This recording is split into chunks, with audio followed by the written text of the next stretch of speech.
In today's video, I'm going to show you how to make sub-bullet points in PowerPoint quickly and easily. This is a simple but super useful formatting trick that can make your presentations look cleaner, more organized, and much easier to follow.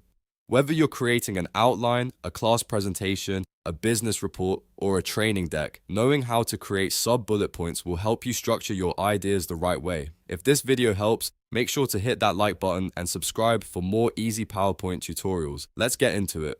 The fastest method is using your keyboard.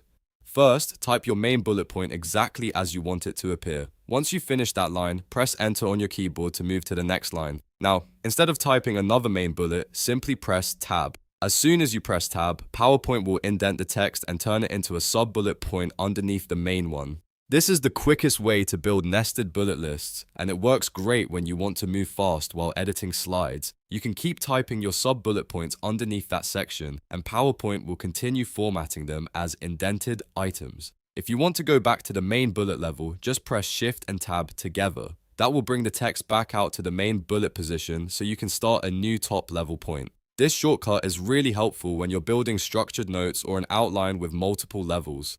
Now, let's look at the second method using the ribbon. This method is great if you prefer clicking tools instead of using keyboard shortcuts. First, select the text you want to change. Then go to the Home tab at the top of PowerPoint. In the paragraph section, click Increase List Level. PowerPoint will instantly indent the selected text and turn it into a sub-bullet point. This is especially useful if you already typed your content and want to format it afterward. You can also use this method to adjust multiple lines at once, which saves time if you're organizing a longer list. If you need to move a sub-bullet back to the main level, you can use the opposite option or simply use Shift and Tab on your keyboard.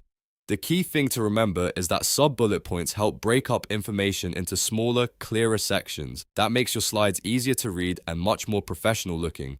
So if you want the fastest method, use Tab after pressing Enter. If you want the manual method, use the Home tab and increase list level. Both options do the same job, and once you get used to them, creating structured bullet points in PowerPoint becomes really easy. If this tutorial helped you, please like the video, subscribe to the channel, and check out our other PowerPoint guides for more helpful tips. Thanks for watching, and I'll see you in the next video.